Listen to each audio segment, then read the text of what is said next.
Bom dia, bem-vindo a todos à segunda videoconferência de 2015,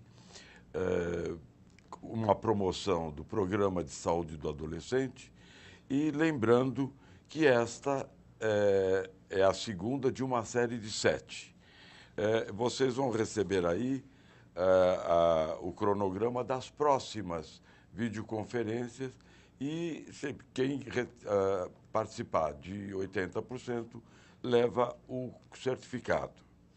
Eu sou o Chafi, eu sou médico urologista há 25 anos no programa de prevenção, e o tema que nós escolhemos é sempre chegar antes do dano. Depois que o dano chegou, fica mais complicado. Então, o tema que nós vamos trabalhar hoje é HPV, prevalência, a importância do HPV e a sua prevenção. Nós estamos hoje com dois convidados. A doutora Fátima fez o ano passado, brilhante, né? E trabalha a prevalência e a importância. E o Éder, que é médico infectologista, a doutora Fátima é ginecologista e doutor Éder infectologista, ele está na linha de frente, no processo de vacinação propriamente dito. Quem está pondo a coisa na rua, né? Pondo a mão na massa. Nós estudamos, né, doutora? Então, nós vamos ter um colóquio. Isto aqui é mais uma conversa entre todos. Eles vão fazer uma apresentação sucinta, nós não vamos poder ter todo o tempo, uma apresentação da importância, tanto a doutora Fátima quanto o doutor Éder, e depois vocês podem estar fazendo perguntas, não é? A pergunta pode ser mandada, vai entrar no vídeo, por e-mail, fundap.vc@fundap.sp.gov.br, e agora também através do WhatsApp, 11 99604 7899. É importante que se identifiquem ao fazer a pergunta. Bem-vindo todos os polos, e com a palavra a doutora Fátima Duarte. Bom dia, é um prazer muito grande estar aqui. E hoje, mais uma vez, nós vamos tentar falar, é uma contribuição para aquilo que nós consideramos hoje umas grandes questões que as mulheres trazem aos consultórios. Essas mulheres que eu atendo há tantos anos, são mulheres muito parecidas nas suas dúvidas e dos seus temores. E o papilomavírus, o HPV, por que é importante a gente falar e falar de novo e repensar? Porque ele é a doença sexualmente transmissível mais frequente hoje. É a doença mais comum que chega ao consultório, que chega à unidade básica, que chega ao serviço de saúde. Também nós sabemos que as doenças sexualmente transmissíveis, elas estão entre as 10 primeiras causas que levam uma pessoa à unidade básica. Então, tem que saber doença sexualmente transmissível, você tem. E tem que entender o HPV, também tem que entender o HPV. E também saber como é que a maioria das mulheres descobre que tem o HPV. Na grande maioria, ela descobre através de um exame que é realizado dentro da unidade básica, dentro dos consultórios, que é o exame de coleta de material do colo do útero, que é o Papa Nicolau, que é a citologia cervical, que é a citologia vaginal, que é um exame muito popular entre as mulheres.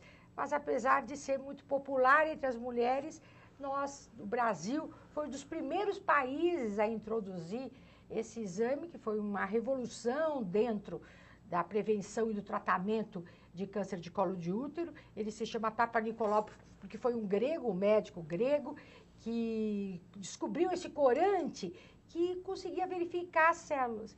E hoje, dentro desse exame, a maioria das mulheres, elas ficam sabendo 80% a 90% das mulheres ficam sabendo porque fazem um exame de Papa Nicolau e não estão sentindo nada. Então, essa questão do Papa Nicolau, então como é que fica, como é que o profissional de saúde fica quando faz esse exame, ou esse exame é colhido, ele recebe essa paciente, e como é que é esse momento da notícia, como é que essa mulher recebe essa notícia. Então, nós vemos qual é o impacto do papilomavírus nas mulheres. Uma pesquisa que foi feita mostra o quê? Primeiro, o medo que elas têm, a desinformação que elas têm, o impacto que tem sobre a sua vida sexual e afetiva. Nós temos trabalhos que mostram que 10% das mulheres, diante dessa notícia, rompem o relacionamento. 20% relacionam esse relacionamento com a infidelidade. E o impacto que tem através da sua vida sexual.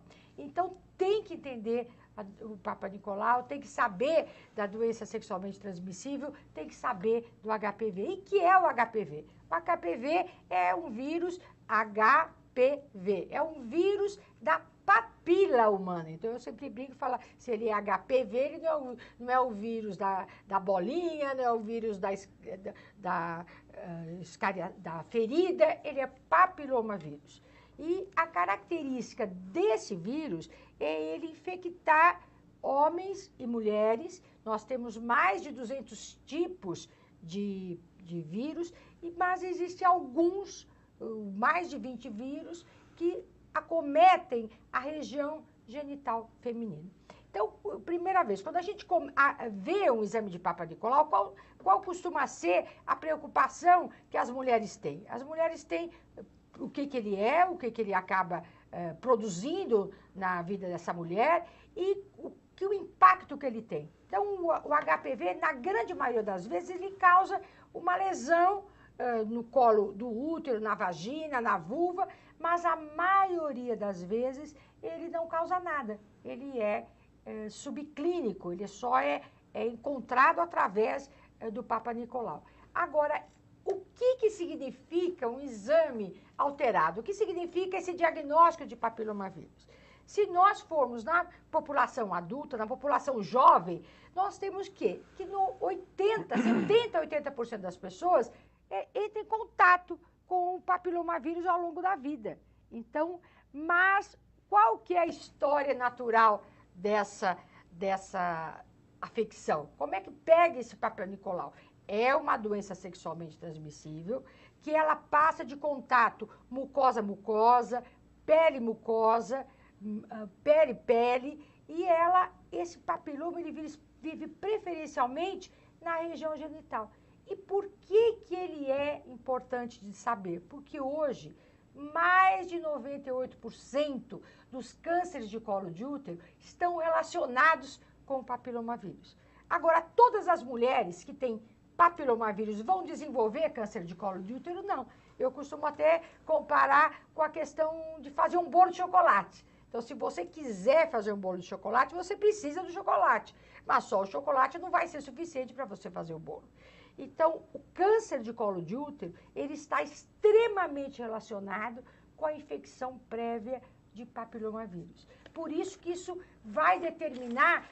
E o câncer de colo de útero é importante no Brasil? É importante. É uma das causas principais de mortalidade das mulheres de 15 a 49 anos.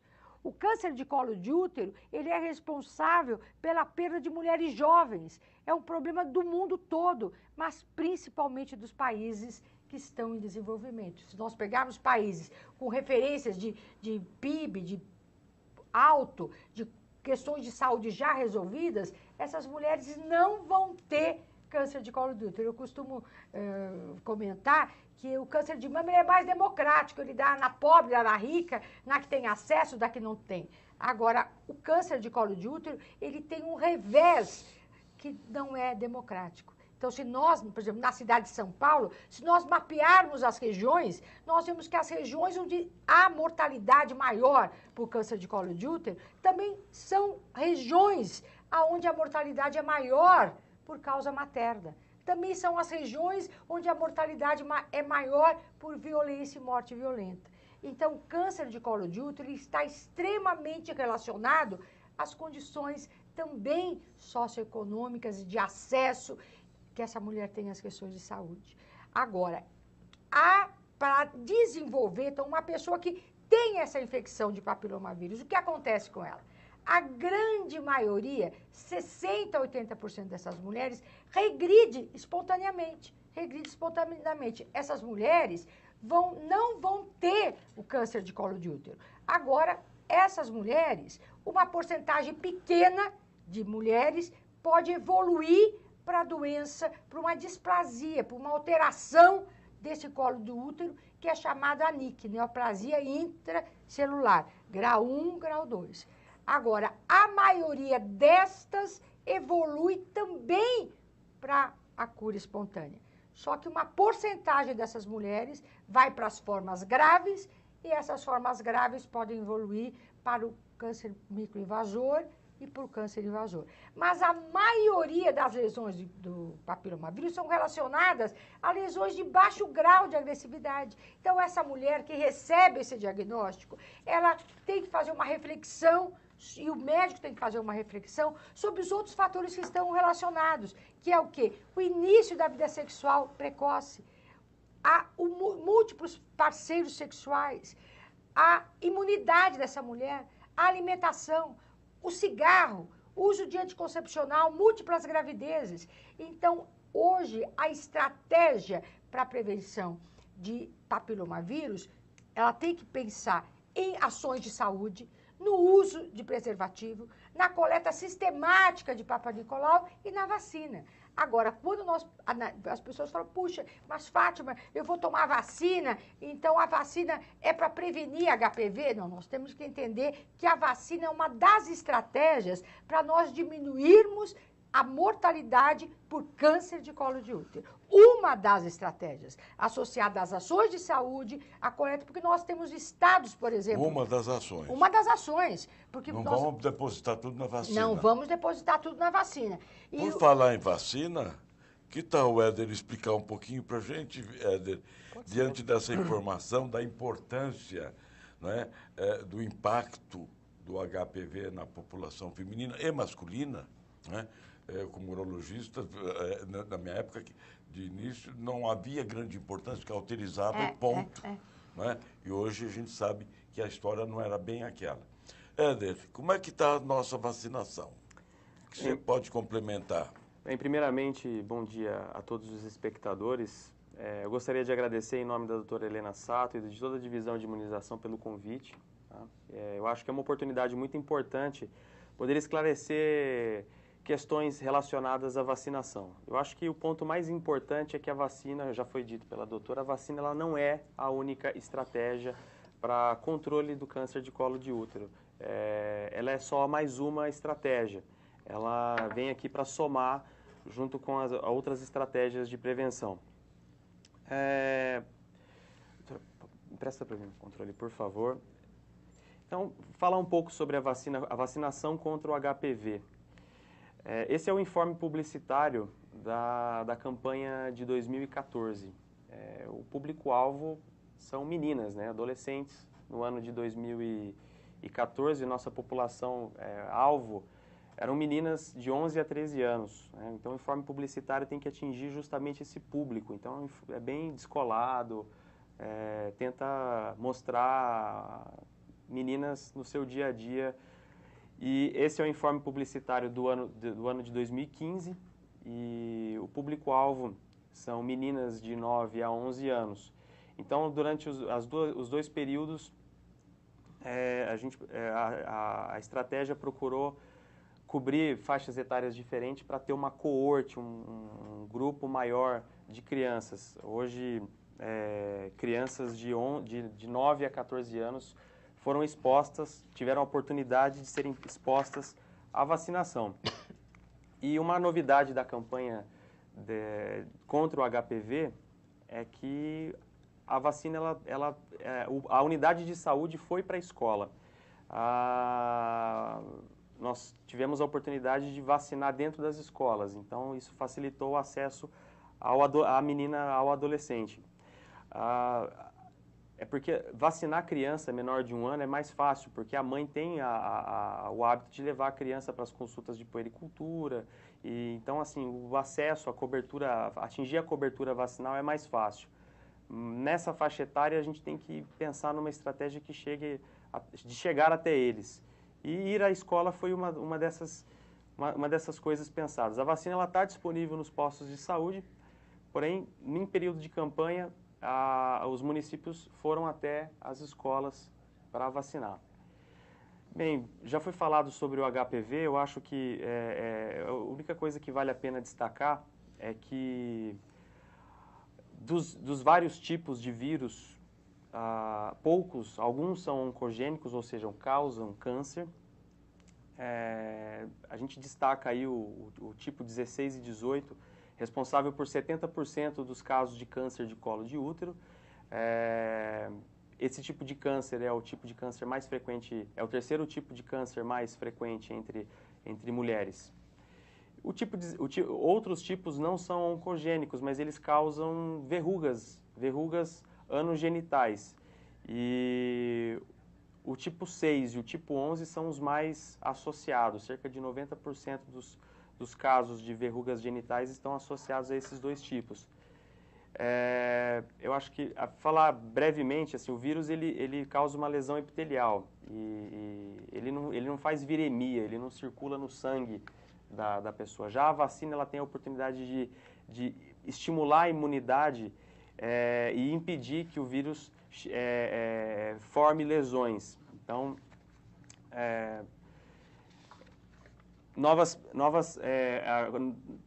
durante o contato sexual ou durante o contato, a lesão epitelial, ela causa uma exposição viral que o vírus chega até a base do epitélio, que vai causar alterações nas células e por último, deixa eu passar rapidinho, você vai ter a formação de células alteradas que vão evoluir para lesões pré-oncogênicas e depois podem evoluir para o câncer.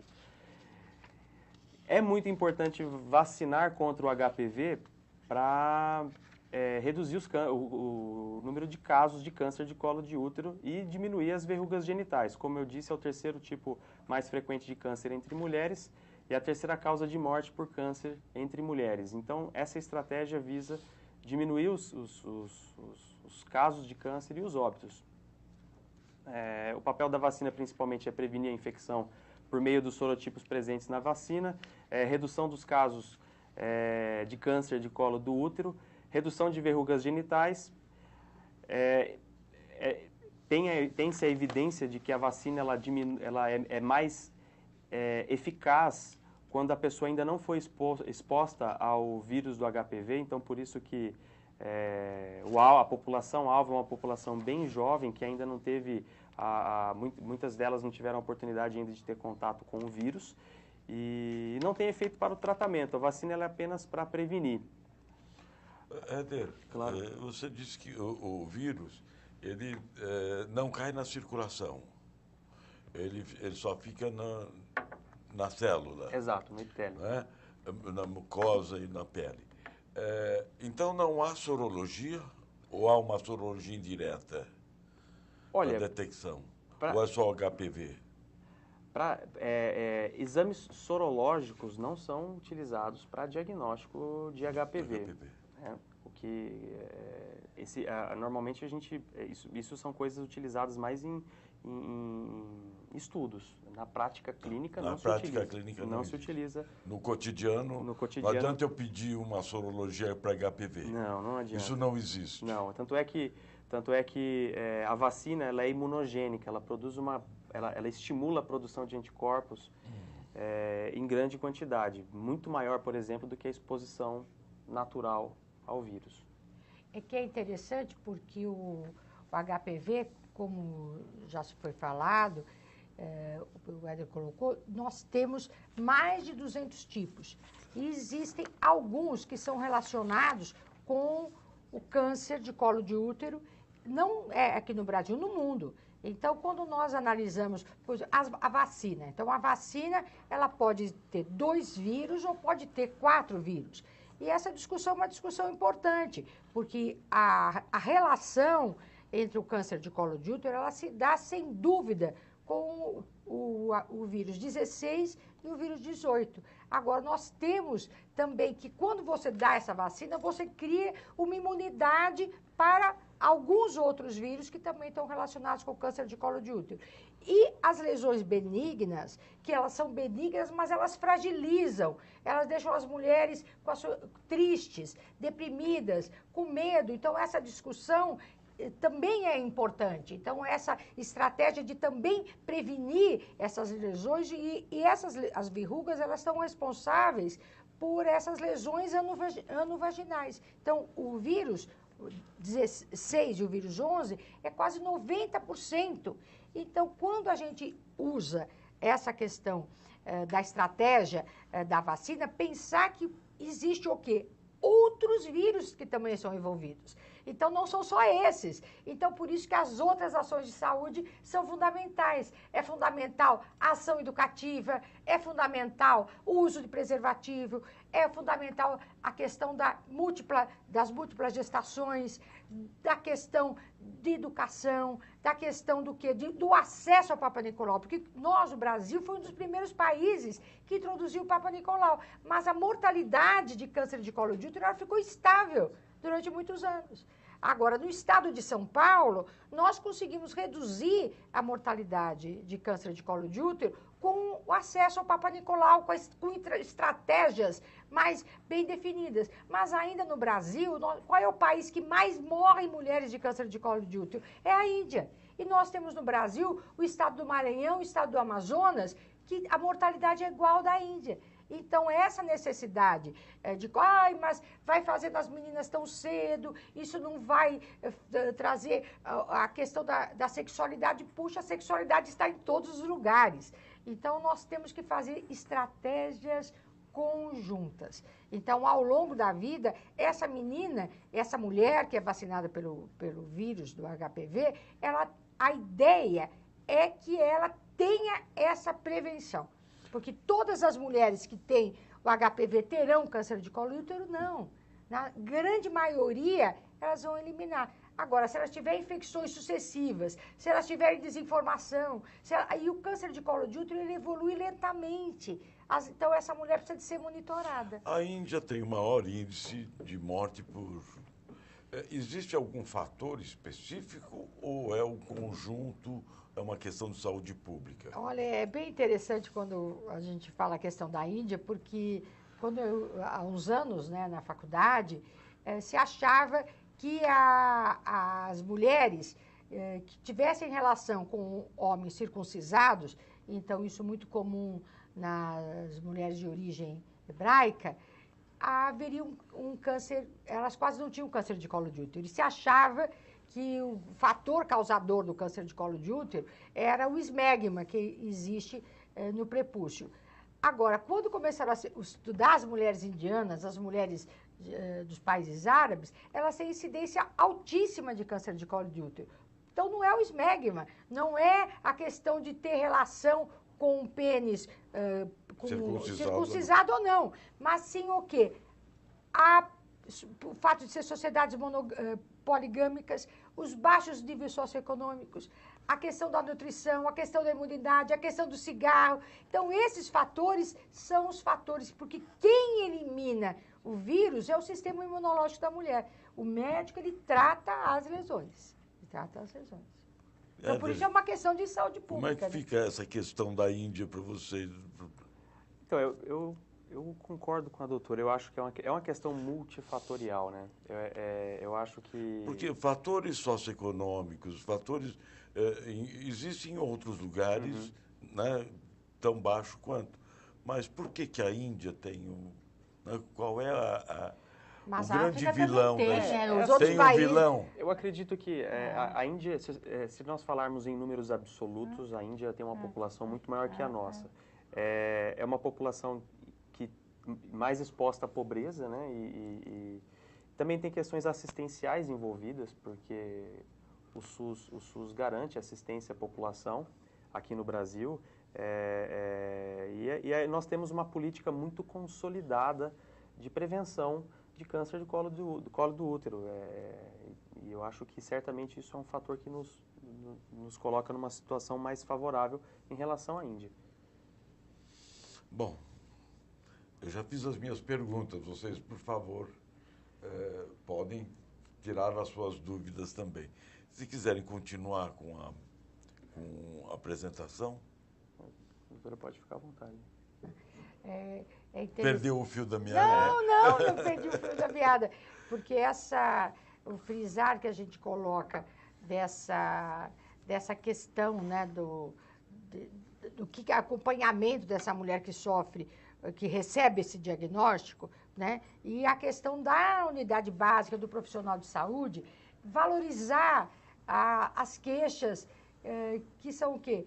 Verrugas repetidas, pruridos vaginais persistentes, que às vezes é uma candidíase, é aquela mulher que volta na unidade básica, e o Papa Nicolau, ele é feito como programa estratégico a partir de 25 anos. Então, antes de 25 anos, você valorizar essa menina que tem lesões vaginais, que tem pruridos vaginais, que muitas vezes é confundido com candidíase, com leucorreia rebelde, e a mulher se medica, isso é normal, volta. Então, e fazer esse exame clínico, né? E quando tiver essa questão do Papa Nicolau, o Papa Nicolau alterado, tem que essa mulher ser examinada, fazer uma colposcopia, fazer um complemento de unidade básica. Agora, a maioria das mulheres que têm esse diagnóstico, elas se curam, elas evoluem. A maioria das vezes o papilomavírus está relacionado a lesões de baixo grau. Agora, tem fatores de imunidade. Se essa mulher, por exemplo, uma mulher que tenha, que seja HIV positivo, ela tem uma predisposição maior porque ela está com o seu sistema imunológico mais baixo. Uma mulher grávida, ela tem lesões benignas que podem crescer mais rapidamente.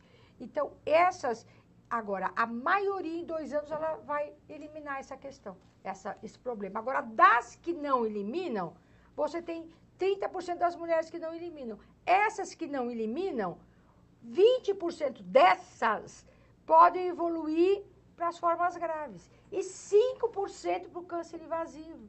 E 5% pode morrer. Isso é lento, porque o câncer de colo de útero, ele demora 5 a 10 anos. Tanto que ele vai impactar, em termos de mortalidade, essa mulher adulta, uma adulta jovem. Então, nós estamos perdendo essas mulheres que podem ser tratadas. É um dos poucos cânceres que tem essa estratégia de você ter lesões pré-clínicas. Por exemplo, na mama, que é um outro câncer também muito incidente no Brasil, nós não temos as lesões pré-clínicas. Então, isso é um privilégio. Então, se a gente for aqui no universo aqui de Pinheiros, onde nós estamos fazendo a gravação, provavelmente a gente tem poucos casos de câncer de colo de útero. Mas se a gente for para outros bairros, nós vamos ter muito. E o Brasil é um Brasil muito desigual, com diferenças muito grandes. Então, essa estratégia da vacina, eu acho, primeiro, é uma vitória dos movimentos de mulheres, é uma vitória da sociedade civil, é uma vitória dos profissionais de saúde. Isto é uma vitória.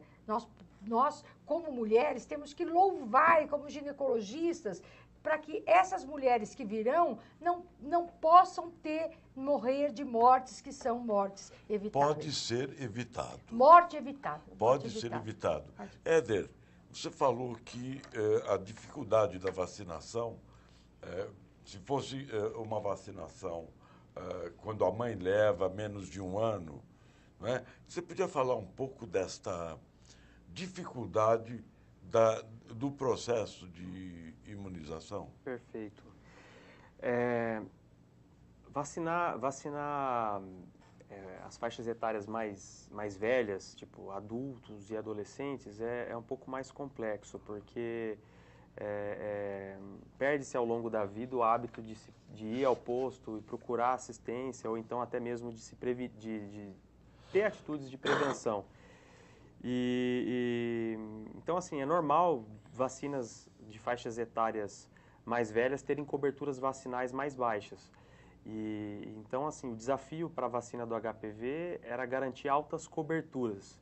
E por isso que optou-se por ir até a escola.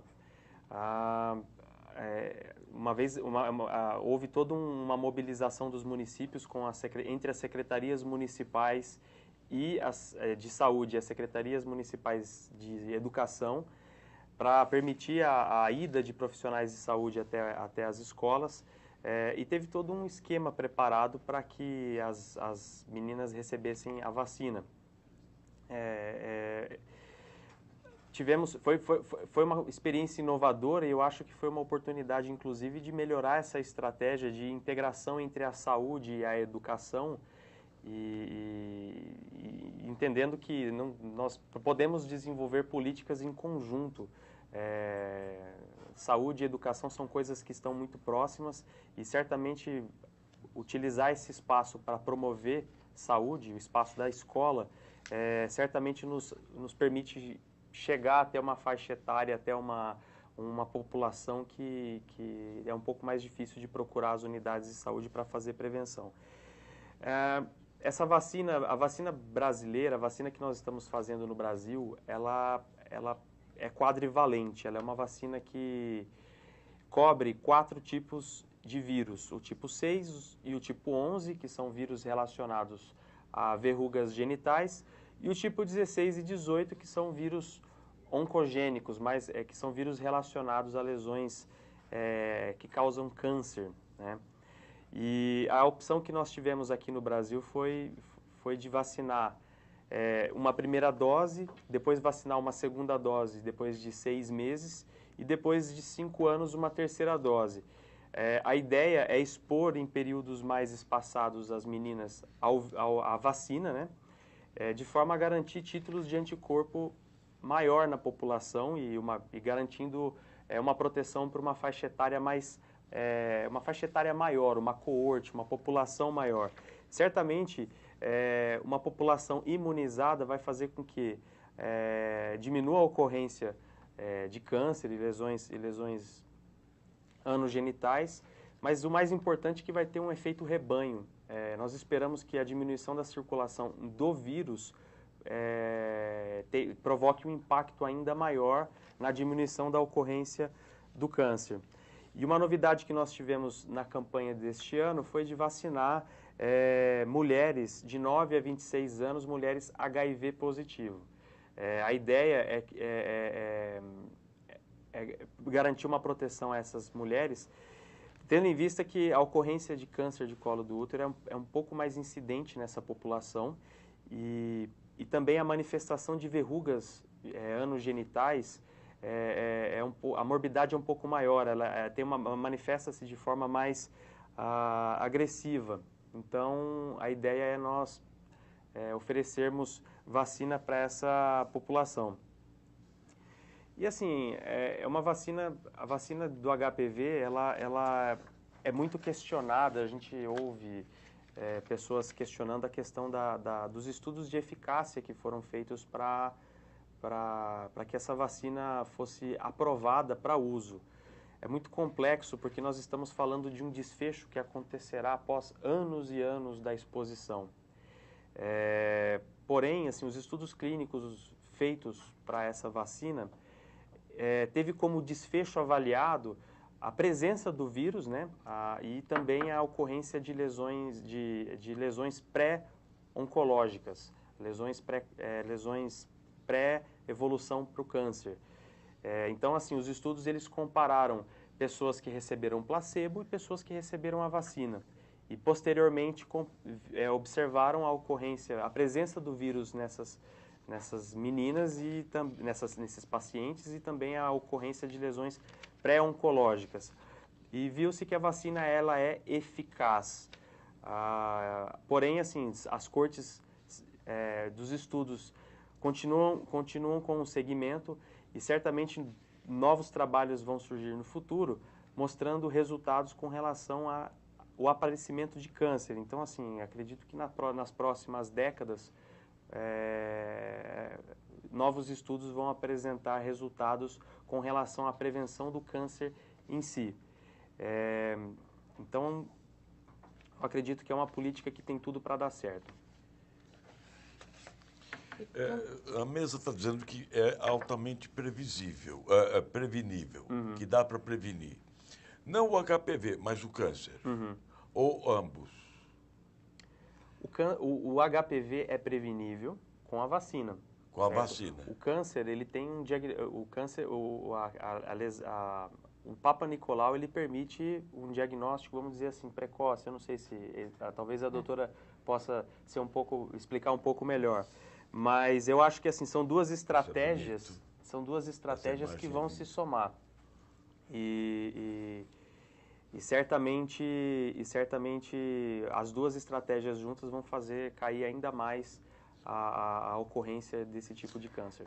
Quando você que tinha feito essa reflexão, agora é importante colocar que o HPV, o vírus do papilomavírus, ele infecta homens e mulheres, mas ele tem uma prevalência, ele se desenvolve melhor no aparelho genital feminino. Então, o que a gente tem, por exemplo, outra doença sexualmente transmissível, a gonorreia. O que a gonorreia dá no homem? Gonorreia no homem dá uretrite, dor para urinar, dá uma prostatite. Na mulher, a mulher quase sempre, ela não tem muito sintoma, mas a Neisseria gonorreia, ela gosta de trompa, ela adora a trompa. Então, ela sobe pela vagina, sobe pelo colo do útero, sobe pela trompa e dá abscesso na trompa. Ela dá peritonite. Então, dá abdômen agudo, você precisa de operar. Então, eu acredito que nos anos todos de vivência do Chafi, do Éder, houve algum homem que foi operado de peritonite por gonorreia?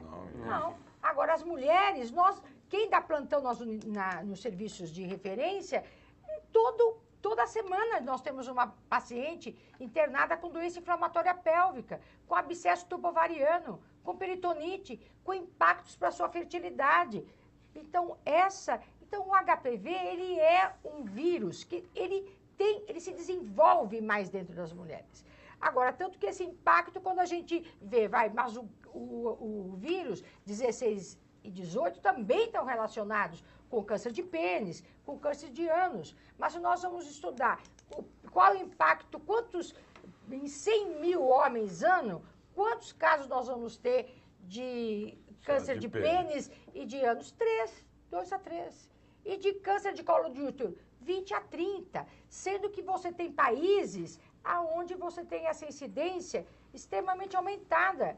Então, nós temos aqui dados do Brasil, que são dados recentes. Esse é o último dado, que a estratégia, a relação. Olha como nós vemos ali o Amazonas e Maranhão, que são estados com uma mortalidade extremamente alta. Porque nós temos São Paulo com uma mortalidade baixa, mas nós temos lá em cima o estado do Nordeste também que conseguiu ter uma mortalidade baixa. Então, o que são com ações de saúde. Agora, essa mortalidade é uma mortalidade que ela existe. Agora, o Papa Nicolau, o que é agora? É só o câncer de colo de útero? Não. As mulheres, elas morrem de outros cânceres também, que precisam ser colocados. É o câncer de mama, tem o câncer de pulmão, tem o câncer de estômago. Agora, a evolução é uma evolução lenta. Então, ela vai... Então, nesse período, nessas janelas, essa mulher, ela pode ser tratada. Agora, o exame de Papa Nicolau é um exame extremamente simples, que é fácil de ser colhido, que as mulheres vão... ele não precisa de ser obrigatoriamente colhido por médico, você pode treinar os profissionais de saúde para fazer. E o que vem? Recebe é um exame barato, As mulheres adoram fazer Papa Nicolau. Eu não tenho paciente que fala, não gosto. Elas gostam de fazer.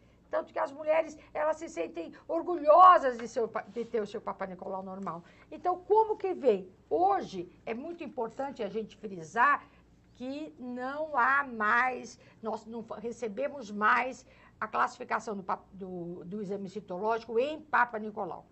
Então, o Papa Nicolau é um exame, é o mesmo exame.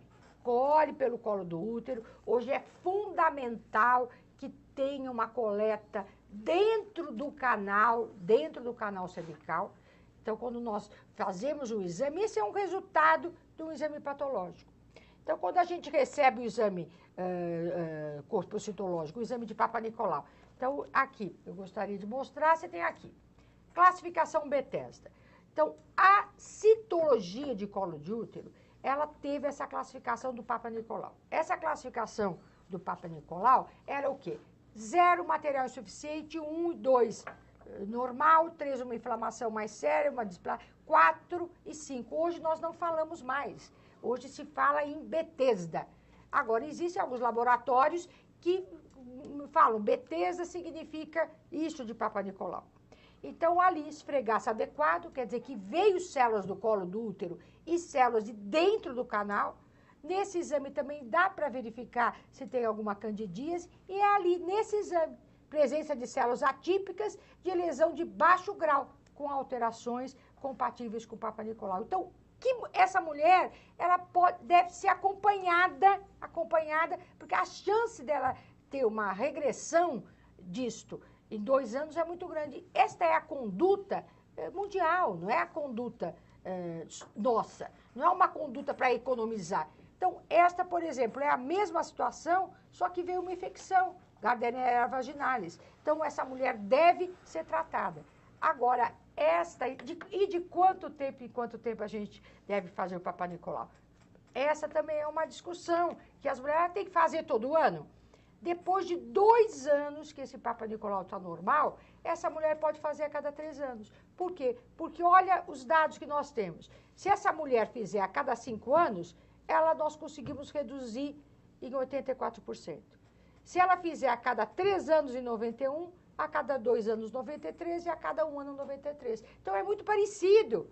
Então, a mulher fazer um exame, fazer dali 1 ano, se esse exame estiver normal, ela fazer a cada 3 anos. Agora, se existe uma alteração, aí essa mulher tem que ser vista de uma maneira. E o HPV é altamente transmissível. Basta só o contato, não é? Ai, mas foi uma vez só, esqueci, não me lembrei. Não, esqueci, não me lembrei, já é suficiente. Então, agora, e ele é mais frequente nas mulheres. Então, é muito comum a mulher ter, ai, mas meu parceiro não tem nada. Isso é o mais habitual.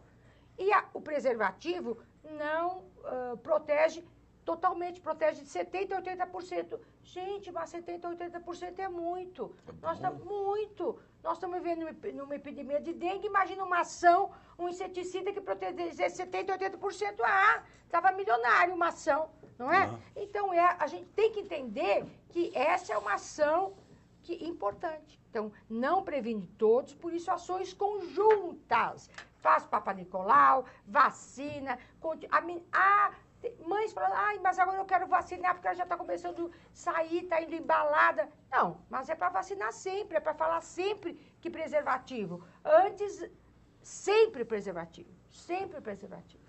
Então, sempre o preservativo. Pensando que nessa faixa de idade, até os 25 anos, essas meninas não é feito pela estratégia fazer exame citológico anual. O exame citológico anual é a partir de 25 anos. Então, é vacinar, é ação de saúde e preservativo. Muito bem. Nós vamos dar um breve intervalo de 10 minutos mesmo.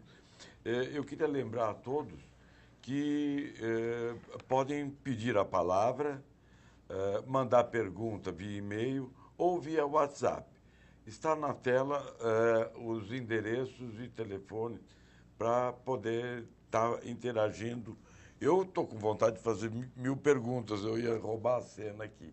Mas todos têm a oportunidade de perguntar aos nossos entrevistados de hoje sobre esse tema tão palpitante e, principalmente, prevenir, que dá para prevenir, dá para chegar antes, que é uma das linhas mestras do programa de saúde adolescente. Chegar antes do dano. E hoje nós estamos com esse material de chegar antes do dano com a doutora Maria de Fátima Duarte e o doutor Éder Gatti. Até daqui 10 minutos. Obrigado.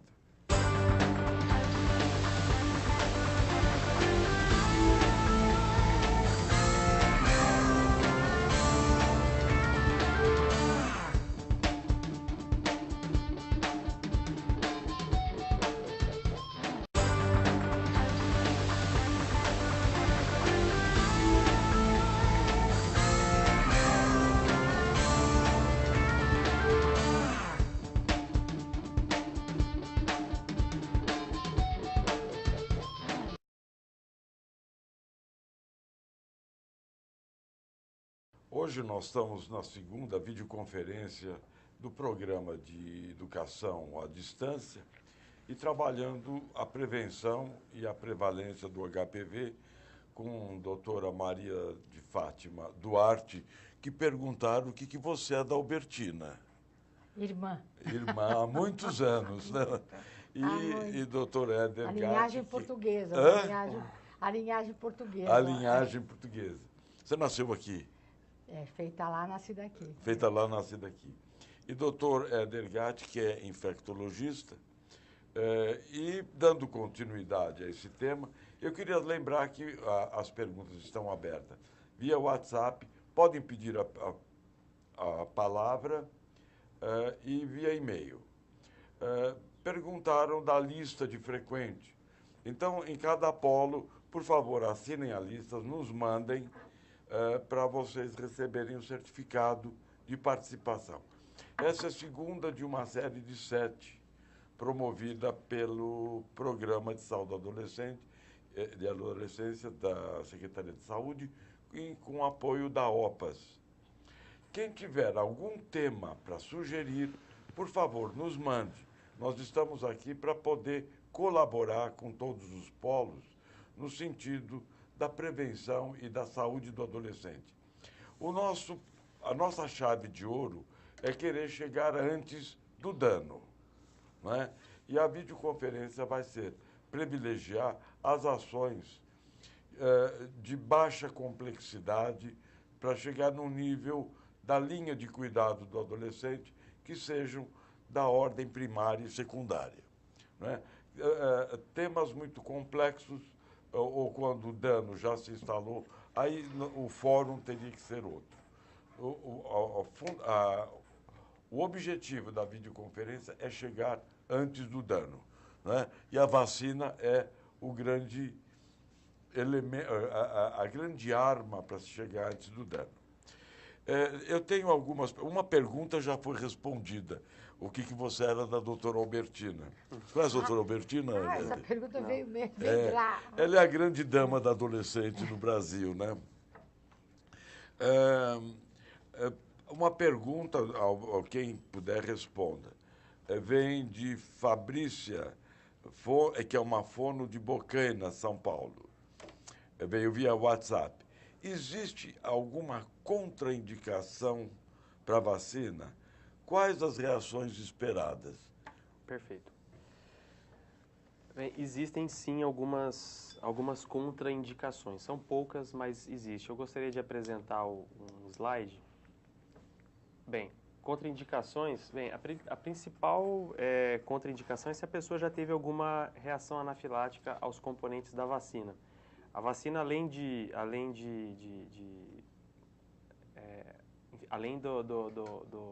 do agente imunizante, ela tem alguns outros componentes que podem estar associados a reações alérgicas.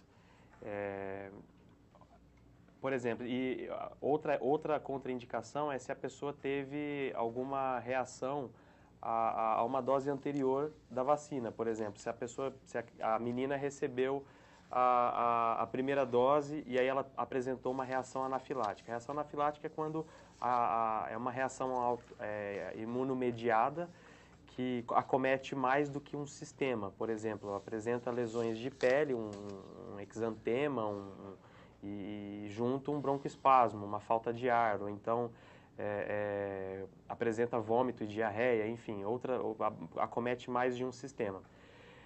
Outra contraindicação é em gestantes.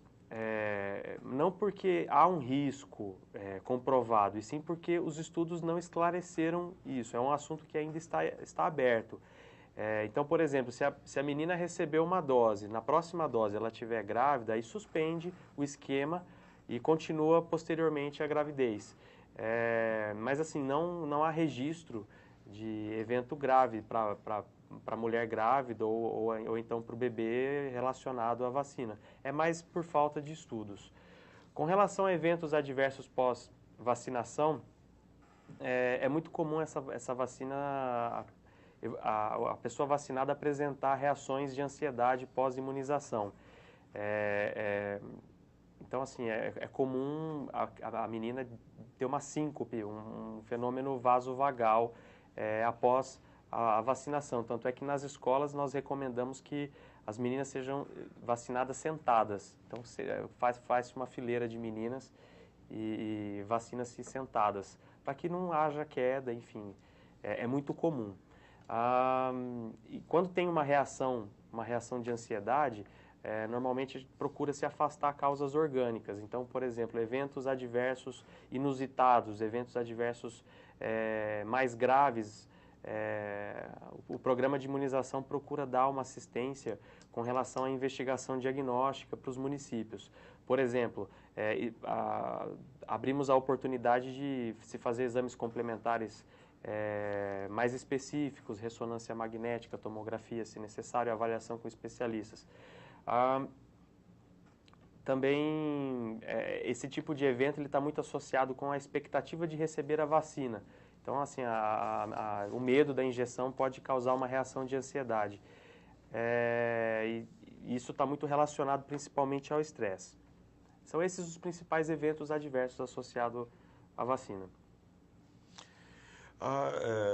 Estão fazendo algumas perguntas com relação à questão de presença e certificado.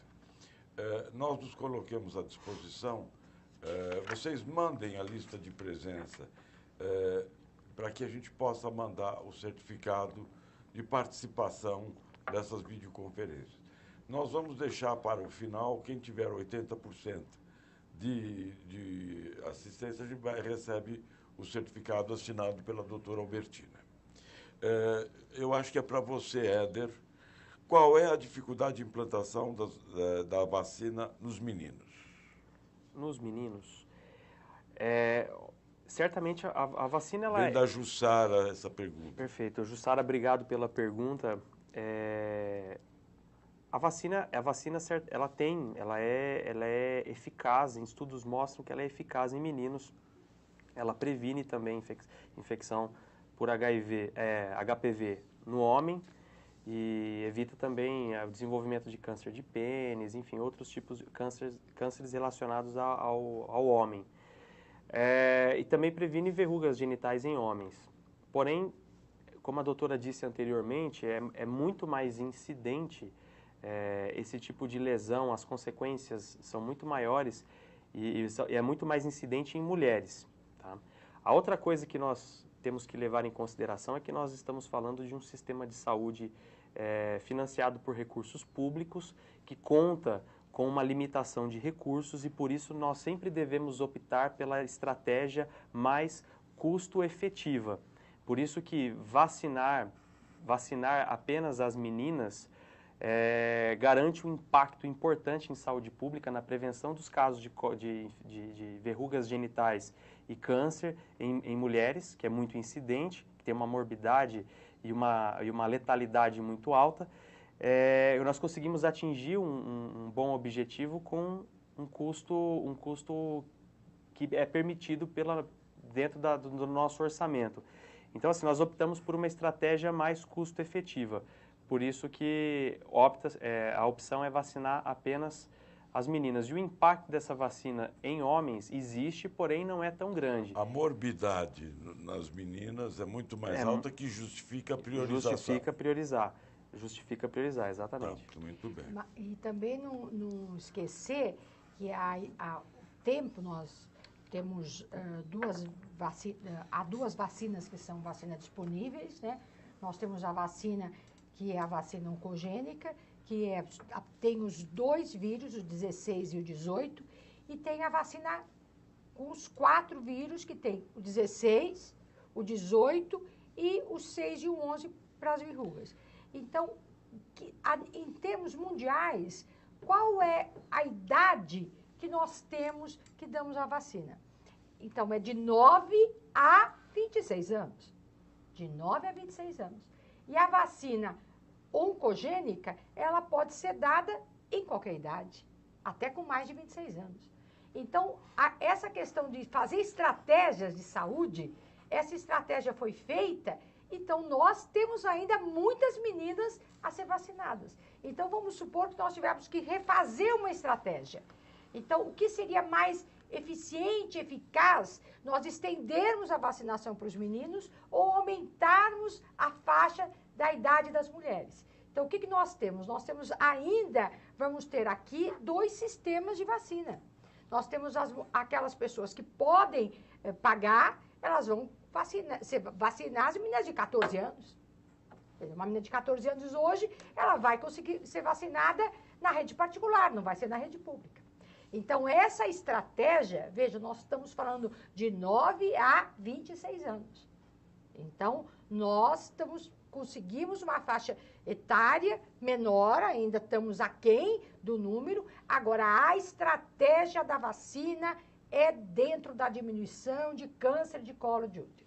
Isso é muito importante. A estratégia para diminuição de HPV na população vai ter que ser feita com essas ações que todos vamos brindar, né? Então, isso a gente tem que falar. E também a discussão, que até, se o Éder puder falar, dos esquemas que tem. Tem pergunta aqui sobre isso. Sempre foi outra daria 2 meses, outra daria 3 meses. E nós temos um esquema que foi estendido, que tem sucesso no México e na Suíça. Então, essa questão também é muito importante. É uma questão, eu quero que vacine todos, homens e mulheres, né? Essa é a finalidade. Mas a gente tem que viver a questão das estratégias de possibilidade no mundo da saúde. E a otimização das ações também.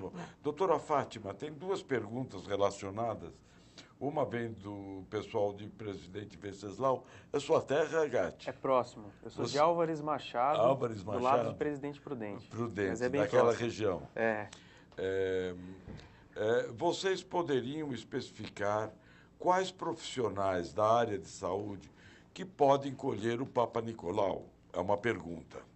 E, complementando, gostaria que a doutora falasse um pouco das estratégias utilizadas para a coleta do Papa Nicolau, pois uma das nossas maiores dificuldades é a realização dos exames por falta de adesão da população.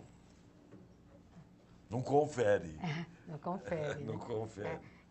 Olha, o profissional primeiro. Não, primeiro, o exame de colpocitologia, o exame de Papa Nicolau, para ele ser realizado, é importante que esse profissional tenha intimidade com o corpo feminino, né? Então, como é que é colhido esse exame? Então, a mulher fica em posição ginecológica, né? Então, essa unidade básica vai ter que ter uma mesa ginecológica. Essa mulher, em posição ginecológica, é colocado um espéculo vaginal, a vagina os lábios são separados, o espéculo entra e roda e tem que haver uma visualização do colo do útero. Aí é colhido com uma espátula especial, que é uma espátula de aire, e é fundamental também ter uma escovinha cervical para colher de dentro do colo do útero, porque ali o colo tem células chatas, tem que ser essa célula de dentro para fora. Então, se esse profissional de saúde for treinado, então, precisa de ser o médico? Não precisa ser o médico. Precisa ser o médico ginecologista? Não precisa ser o médico ginecologista. Pode ser profissional de saúde, pode ser a enfermeira. Nós temos fazer o treinamento que esses profissionais vão ser atendidos na coleta. Agora, é interessante que as mulheres, quanto mais intimidade essa mulher tem com o seu corpo, essa mulher, ela não vai ter resistência. Eu sou médica há 39 anos, já trabalhei em muita unidade de saúde pública, e as mulheres, elas têm muita facilidade. Se você explica, se você fala, é um exame consagrado. A mulher, ela precisa de ser ouvida. Então, nós temos esse lugar, nós vamos ter que ouvir essas mulheres, nós vamos ter que ver essas mulheres, vamos escutá-las. Por que elas estão com medo do Papa Nicolau? Por que elas não estão fazendo? Porque a maioria, nós temos estados brasileiros que diminuíram a mortalidade. São Paulo é um dos exemplos, apenas com o Papa Nicolau. Então, vamos ouvir essas mulheres para formatar um novo olhar, né? Porque às vezes tem uma resistência que precisa ser ouvida. E na medida que ela pode falar, ela própria elabora essa resistência. Gostaria agora, acho que é para o Éder, gostaria de saber sobre as diferenças entre a vacina tetra e bivalente. O que eu acho que era importante é haver a agilidade do resultado. Então, nós temos que colher. Então, aonde engasga são nos labirintos. Então, a mulher colhe, ele é levado, o tempo que ele demora para ser executado, a referência contra a referência. Qual é o tempo médio? Se ele for... Não tem serviço porquê. normal.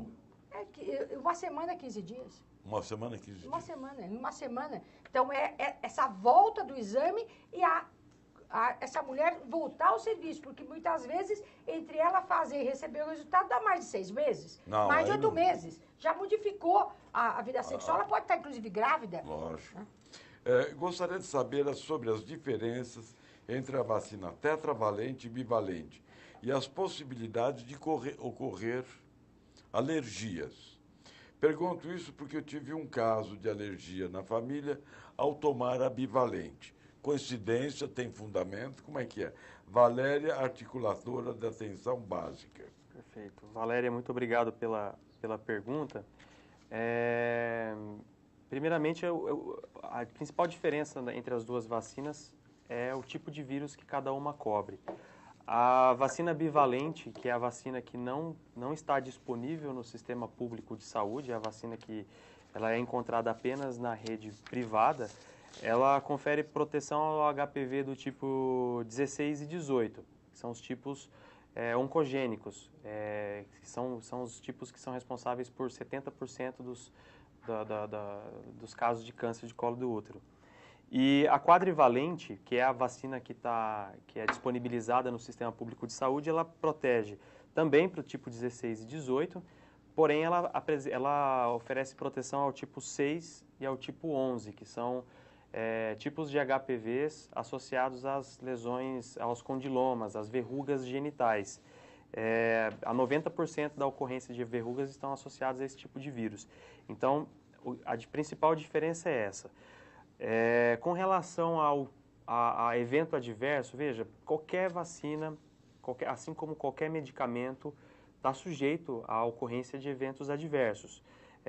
Durante o processo de regulamentação, isso é avaliado, é testado, e a vacina ela entra no sistema de saúde, ela entra no mercado a partir do momento que ela tem um nível de segurança bom, de forma que a ocorrência de eventos adversos seja mínima possível, mas infelizmente eventos adversos acontecem. Ainda mais no Brasil, que aplica-se milhões e milhões de doses. Então, é muito comum acontecer esse tipo de evento.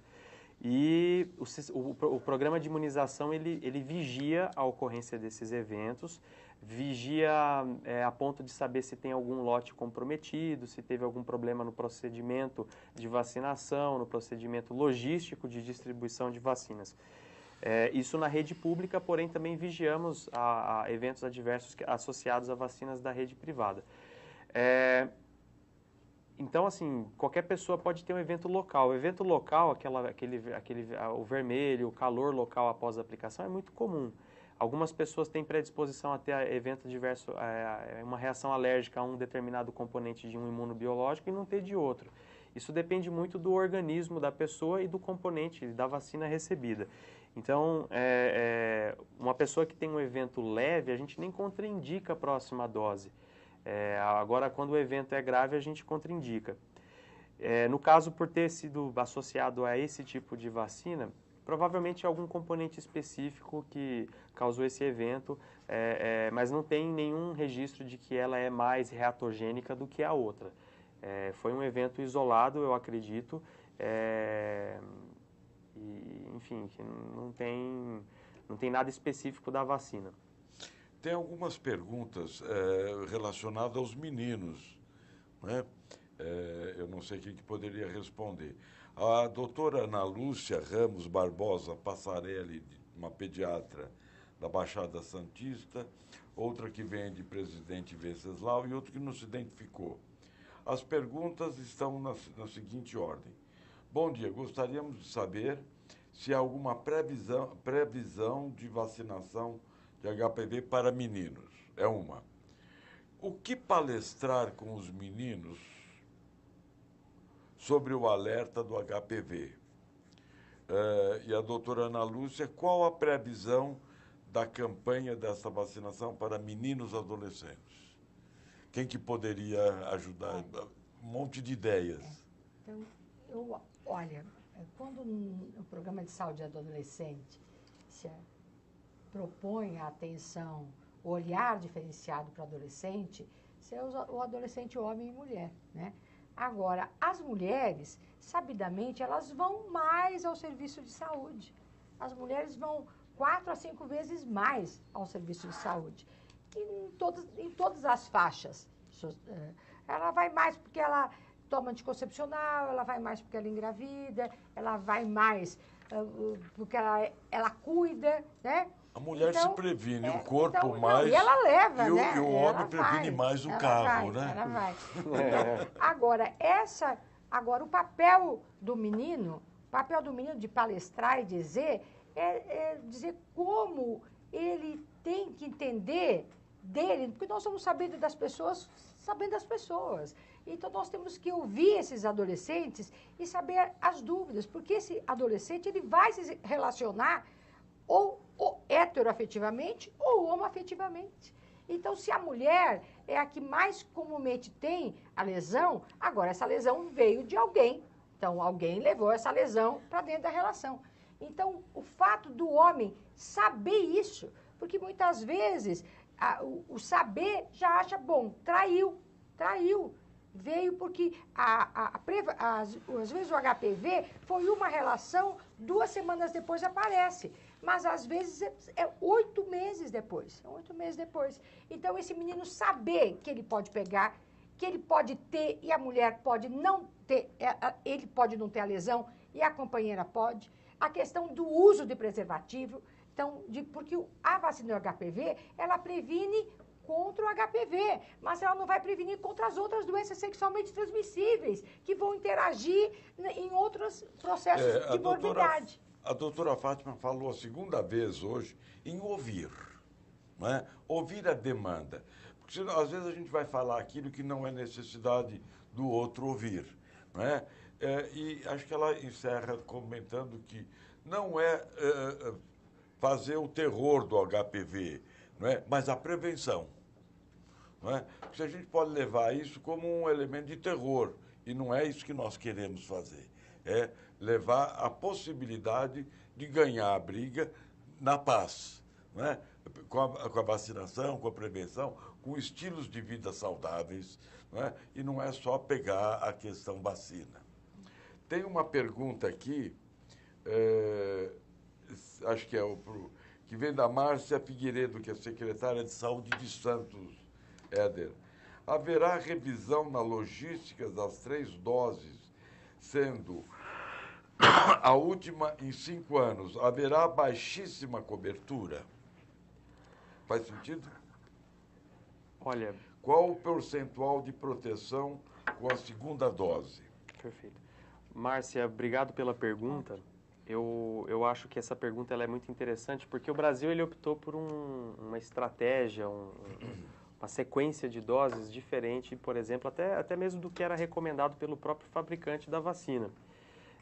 O objetivo disso é porque há evidências de que na 2ª dose, após a primeira e a segunda, existe sim proteção contra o HPV.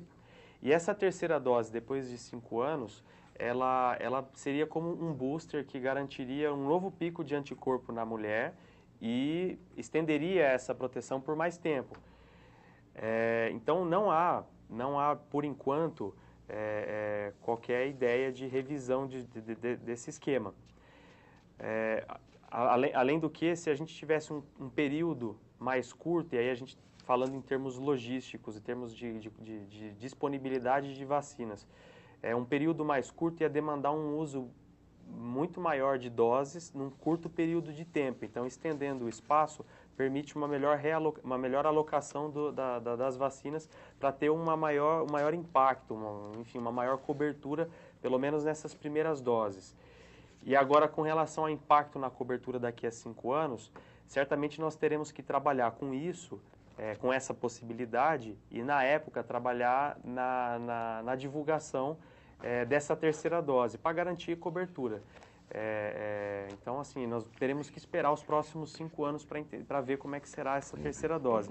Mas a ideia ela é muito bem vista, porque funcionará como um booster e garantirá uma proteção por mais tempo com níveis de anticorpos na mulher, na adolescente, maior.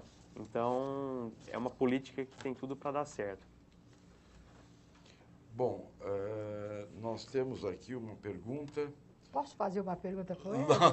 Éder, será que você teria os dados quanto que nessa vacina do ano passado, como foi a cobertura, quantas tomaram a segunda dose, esse ano como é que está a vacina em relação ao ano passado? Perfeito. Eu vou apresentar isso em um slide. Nós temos dados de cobertura. A primeira dose ofertada no início do ano de 2014, ela foi muito bem sucedida. Nós superamos a expectativa, a nossa previsão, a nossa projeção do número de meninas que seriam vacinadas. Atingimos uma cobertura superior a 100%. Isso na primeira dose. Já na segunda dose, a gente observou uma queda. A segunda dose, que é ofertada no 6º mês, 6 meses após a primeira dose, nós tivemos ali um pouco mais de 60% da cobertura vacinal. Existem vários motivos para isso. A gente pode ficar aqui horas explicando isso. Mas é que durante essa vacinação, essa campanha, houve alguns eventos adversos que acabaram entrando na mídia.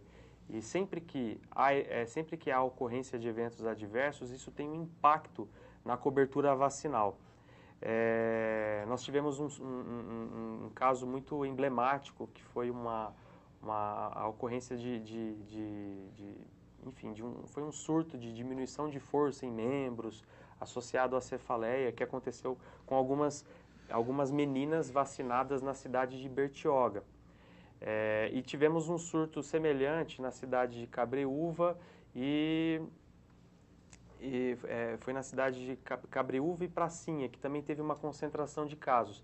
E é muito interessante que essas meninas elas foram acompanhadas, algumas foram até hospitalizadas e vários exames complementares foram realizados, líquor, ressonância magnética, eletroneuromiografia, segmento com especialistas e nenhuma alteração orgânica foi encontrada.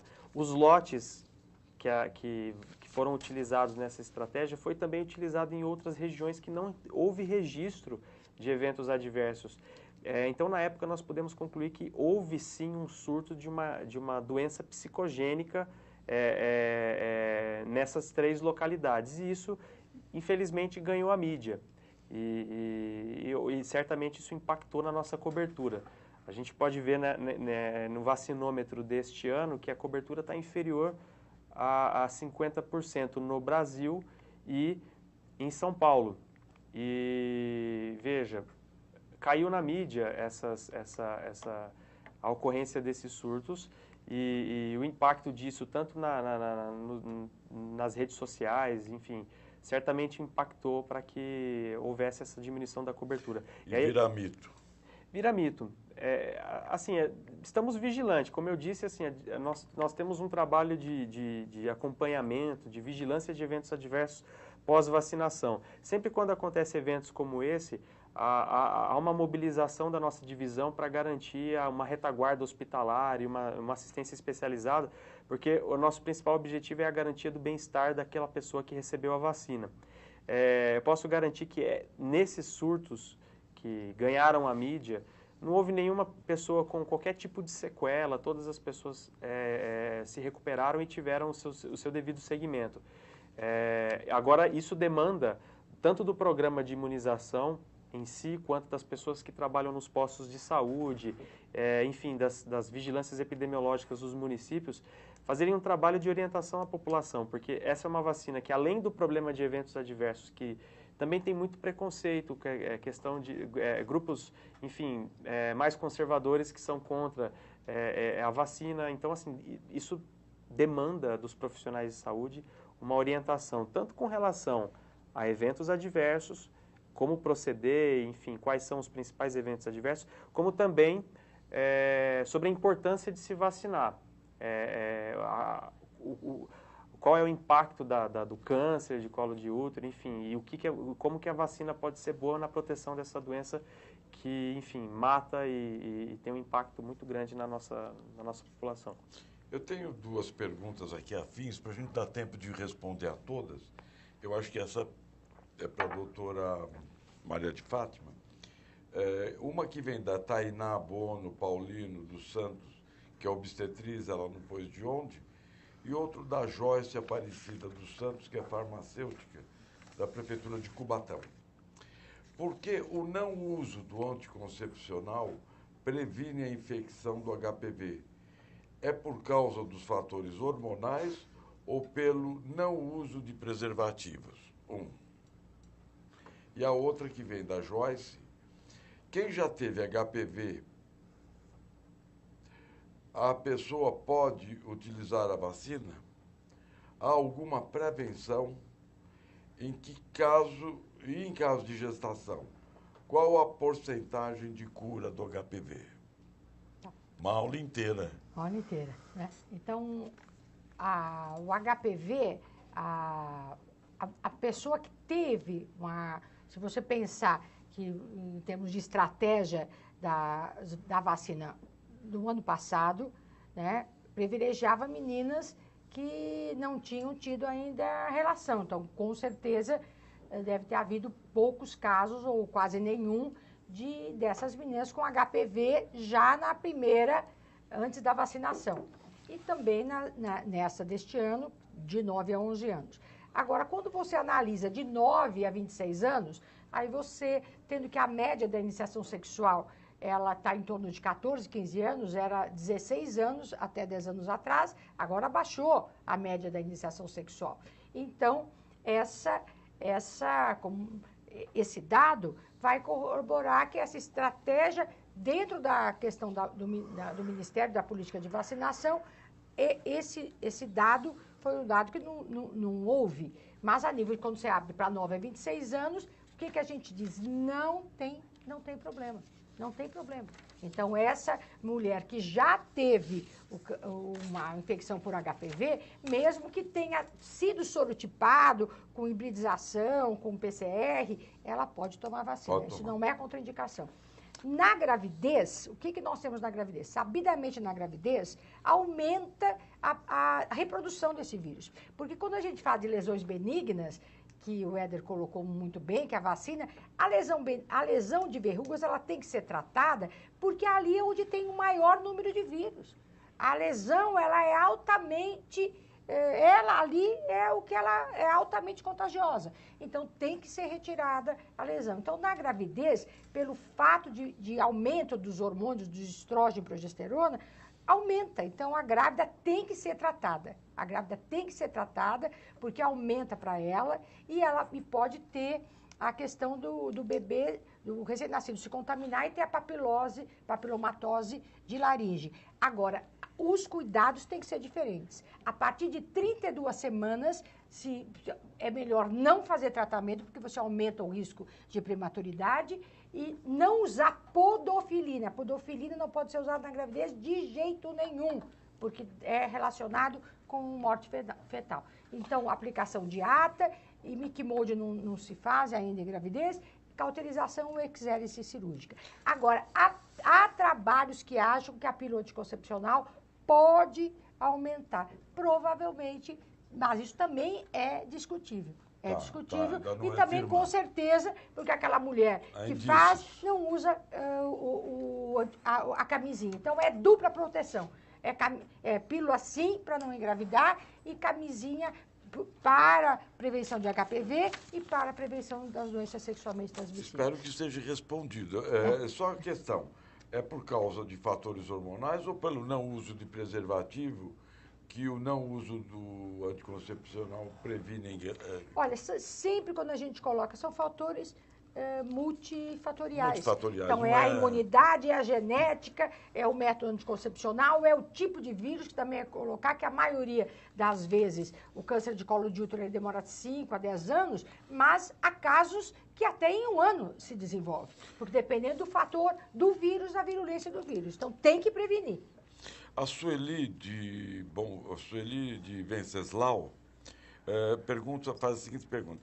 Se a pessoa já teve HPV e não soube, fica alguma cicatriz sorológica, né, ou cicatriz em algum canto, que possa descobrir em exames? Mas para quê? Para guardar com recuerdo? Não faz parte. Então, como é que a gente como é que a gente fala, tem que pensar para frente, né? Então, né, por exemplo, como é que se diagnostica, o que o HPV tem? Tem a lesão latente, que é aquela pessoa que teve o contato com o HPV e não tem lesão clínica. Tem aquela pessoa que tem a lesão clínica, mas ela não é vista aos olhos. Ela não tem lesão na vagina, não tem lesão na vulva, não tem lesão de colo de útero. E o HPV também gosta mais de colo de útero e de vulva. Gosta um pouquinho menos de vagina, mas gosta de vulva e gosta de colo de útero. Então, a lesão que não é vista a olho nu e aparece na citologia e na colposcopia. E tem a lesão clínica. Não é para diagnóstico, isso já foi discutido em ações de saúde. Se uma mulher que não tem nada, você vai fazer também a hibridização e o PCR, que são exames que fazem na coleta cervical, mas são exames caros e de impacto muito pequeno na prevenção e no tratamento. Então, a lesão pode estar lá e a pessoa eliminar o vírus, pode estar lá, mas não ser visto, então vê na citologia ou vê na colposcopia, e pode estar lá e ser vista pela mulher ou pelo médico. Então, é esse olhar, olhar e olhar. Daria para esclarecer sobre o risco do HPV no sexo oral tão comum? Márcia Figueiredo, secretária de Saúde de Santos.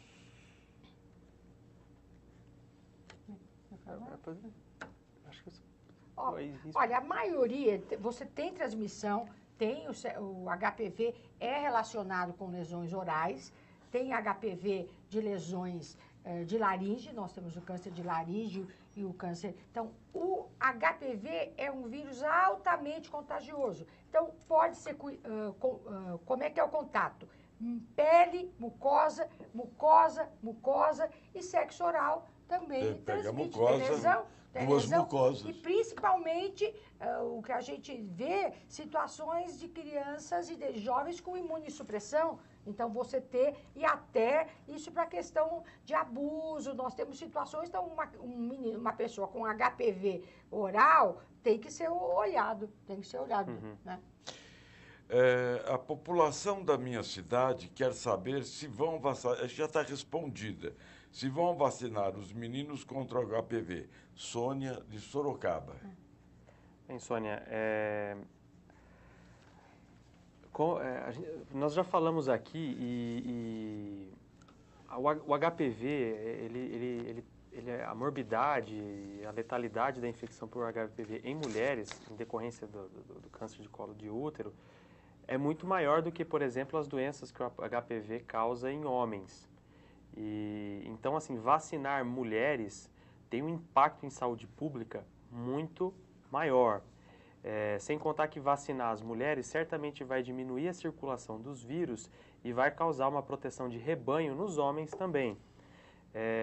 Em termos de saúde pública, é uma ação mais custo-efetiva vacinar as meninas, porque o impacto para o sistema e para a sociedade é muito maior. Então, por isso que não se cogita em vacinar os meninos no Programa Nacional de Imunização, pelo Sistema Único de Saúde. Então, por enquanto, não tem essa estratégia em vista. A Sheila Leal, da maternidade de Interlagos, faz a seguinte pergunta. Gostaria de saber, após a infecção pelo HPV, quanto tempo a doença se manifesta? E somente os de baixo grau causam as verrugas genitais? Há regressão espontânea? As infecções, uma vez que uma pessoa entra em contato com HPV, ou ela tem a lesão, ou aparece num exame citológico, dificilmente essa pessoa vai fazer colposcopia, porque a colposcopia não é um exame que é o da primeira linha. Então, a pessoa é examinada, colhe-se o Papa Nicolau, e se houver colposcopia, é numa outra fase. A lesão por HPV, a presença do HPV dentro da citologia, ele pode sumir até em 2 anos. Agora, se a pessoa tem lesão aparente que é a verruga, essa lesão ela é altamente contagiosa, mas ela pode regredir espontaneamente. É raro, mas ela pode regredir espontaneamente em até 2 anos.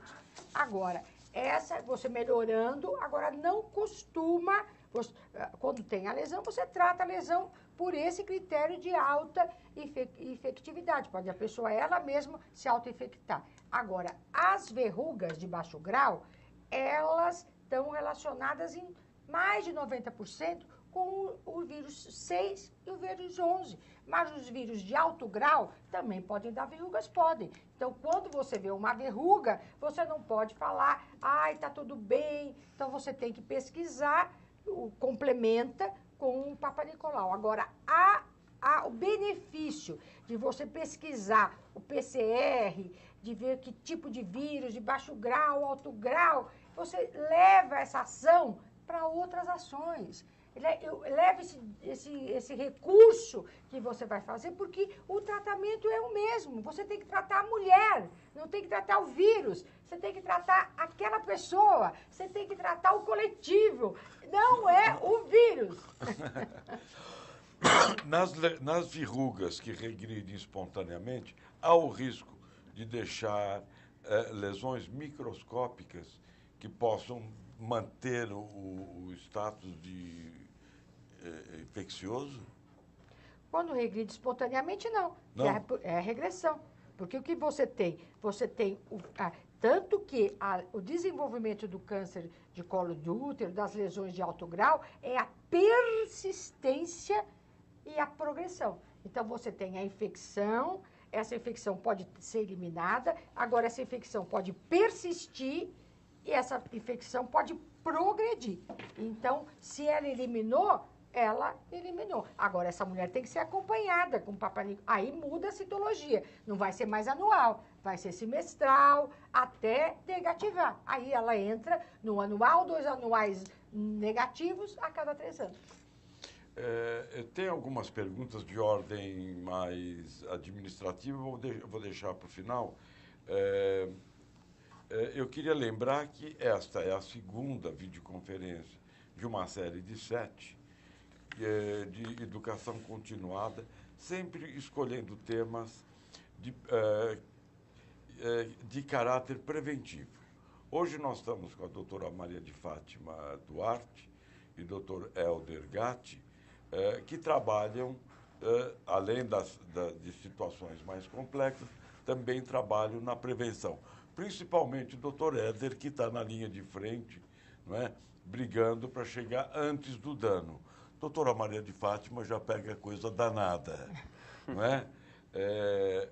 Mês que vem, no próximo mês, na próxima videoconferência, nós voltaremos às quartas-feiras, a última quarta-feira do mês, e vamos trabalhar o uso da carteira do adolescente, do menino e da menina, como instrumento de integração entre o serviço de saúde, o próprio adolescente, sua família e a equipe de saúde. Será com o Dr. Wilson e a doutora Lélia Fernandes, que vão trabalhar isso, que é uma demanda muito grande. E quem quiser sugerir temas, como nós temos aqui a sugestão da capacitação de oficineiros para trabalhar com adolescentes, E acho que a doutora Fátima colocou algumas vezes, ouvi-los, né? O pior surdo é aquele que não escuta, né? Então, a escuta qualificada, a escuta muda muita coisa nesta relação de olhar o outro, de tornar o outro visível através da escuta. Nós damos anualmente um curso de técnicas de grupo, de comunicar-se com o adolescente. Este ano, para o segundo semestre, está projetado e vocês podem se comunicar tanto com a Secretaria de Saúde, através do site programa Saúde Adolescente, @saude.gov.sp, tanto quanto mandando aqui para a Fundap. Tem uma pergunta aqui com relação à organização. A quem está assistindo a videoconferência apenas por streaming, como fará para ter o certificado? Nós vamos confiar, nós estamos aqui, somos todos adultos e confiáveis. Então, pode mandar para a Fundap, que a Fundap nos encaminha na Secretaria de Saúde e nós mandamos o certificado. E pergunta para qual e-mail? Podem mandar para o e-mail... pode por aí... escolas de governo? Não? Para este aí que está, fundap.videoconferência, fundap.sp.gov.br. Eles nos encaminham e a gente faz o contato. O curso de mobilização de grupos com adolescentes é uma técnica de comunicação e de ouvir, né? Não são palestras, né? É mais ouvir do que falar, porque a partir daí a gente tem um diagnóstico. Doutor Éder Gatti, suas considerações finais, por favor. A estratégia de vacinação ela é mais uma ferramenta que vem para somar. A vacina não está aí para substituir, por exemplo, o uso de camisinha ou então o Papa Nicolau. Ela está aqui mais para somar, para que a gente possa diminuir ainda mais a ocorrência de câncer de colo de útero, enfim, das suas consequências nas mulheres. O desafio que aponta o pessoal que está em salas de vacina tem um desafio muito grande. O pessoal que está indo nas escolas vacinar as meninas em época de campanha tem um desafio muito grande de orientar orientar tanto quanto o evento adverso, quanto a importância de se vacinar e principalmente a importância de se vacinar para que nós possamos ter coberturas cada vez maiores e isso vai permitir que no futuro a gente colhe um fruto muito importante que é a vida, né? Que é a não ocorrência de doenças em mulheres. Então a vacina está aí só para somar, essa é a grande mensagem. Doutora Maria de Fátima. Bom, eu queria dizer que foi um prazer muito grande estar aqui com duas pessoas brilhantes aqui falando com vocês sobre a questão desse assunto e sempre reforçando que, acreditando esperançosamente que saúde, mulher, paz, liberdade são palavras sagradas demais para serem ditas só com a boca, né? Então elas têm que ser ditas com ações efetivas, com sensibilidade e que possam fazer com que nós, profissionais de saúde, população, possamos vencer esses desafios cotidianos que essa medicina e essa saúde nos dá. E quer dizer que depois desses anos todos, eu continuo acreditando nisso. Eu não acredito 100%, eu acredito tudo por cento. Muito obrigada. A Joyce faz uma sugestão de tema, sugiro capacitação dos oficineiros para trabalhar com adolescentes. Eu faço outra sugestão. Existem diversos serviços de adolescentes, por nós treinados, por nós vividos. E tem lugares onde tem oficinas que são verdadeiras escolas, né, de reabilitação, de oportunidade. Uma das cidades é Ilha Comprida, que tem oficinas maravilhosas e a melhor forma de aprender é fazendo. Não é? O curso que nós damos, Fátima fez, não é? É uma forma muito gostosa de aprender, mas fazendo é a melhor forma de aprender. Não é imagine uma gestante, é fazendo um parto. Não é? A gente aprende ao fazer.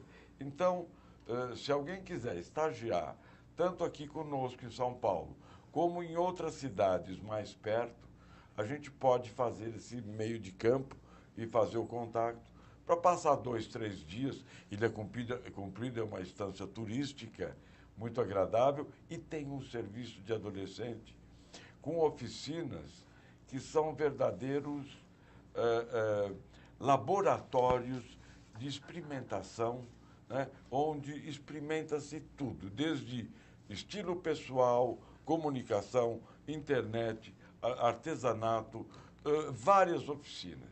Né? Então, entre em contato que a gente faz esse link. Não é? Tá bom? Lembrando que a nossa próxima videoconferência vai ser no dia 24 de junho, o uso da caderneta do adolescente, que é um instrumento de integração muito importante. Agradecemos a todos, comuniquem-se pelo e-mail que está na tela, que vai entrar, para que a gente possa receber também as sugestões para os próximos temas. Éder, muito prazer, muito obrigado. Obrigado. Fátima, mais uma vez um prazer. Lembrando que as videoconferências do ano passado também estão disponíveis na videoteca da Fundap. Só entrar, depois de 30 dias ela já está disponível. Muito obrigado e até o mês que vem.